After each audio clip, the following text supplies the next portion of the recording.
กลุ่มเป้าหมายที่ได้รับโอกาส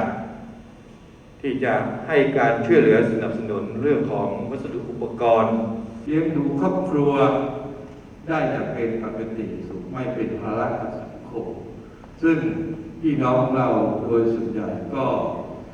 มีความจุดตามประเด็นที่เขาประสบปัญหาแล้วการทำงาน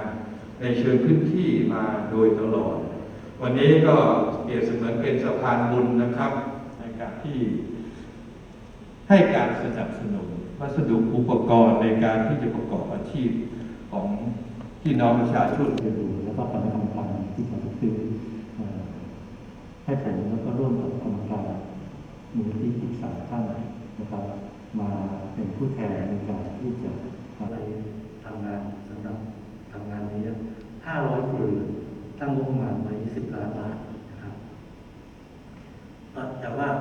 เนื่องจากสถานการณ์ตอนนี้โควิดเราก็การทำงานต่างๆค่อนข้างจะลำบากน้องๆที่จะลงพื้นที่ก็ค่อนข้างที่จะนะครับพูดภาษาไทยเราเป็นเจ้ามือนะครับถ้าพูดแบบภาษาผู้ว่าคือผมเป็นสะพานนะครับแล้วก็นะครับซึ่งระยะหลังนี่ก็มันชัดเจนว่ารัฐบาลนะครับได้ประกาศนโยบายแก้จนนะครับซึ่ง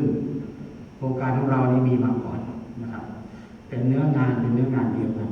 ล้วนๆเลยนะครับจัดขอบพระคุณครับ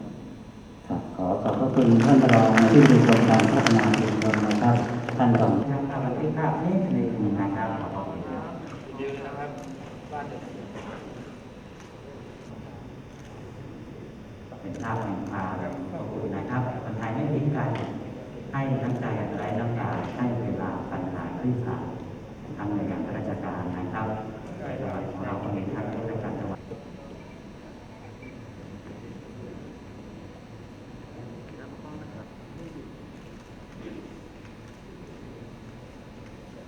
สำหรับผมก็จะมอบให้3 คนเช่นเดียวกันนะครับคนต่อไปด้านหลังสิ่งของนะครับครับโอ้แน่นนี้แบบนี้แหละครับอบอุ่นอบอุ่นนะครับจะได้สมบูรณ์แบบห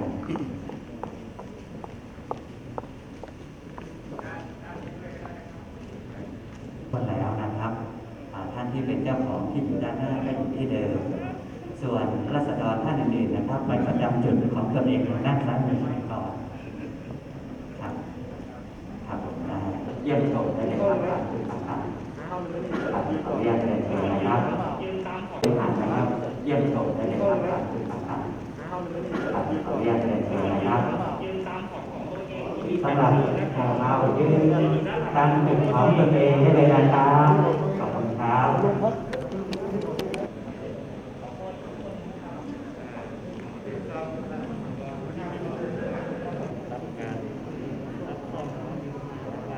ได้เลยนะพี่โอเคครับ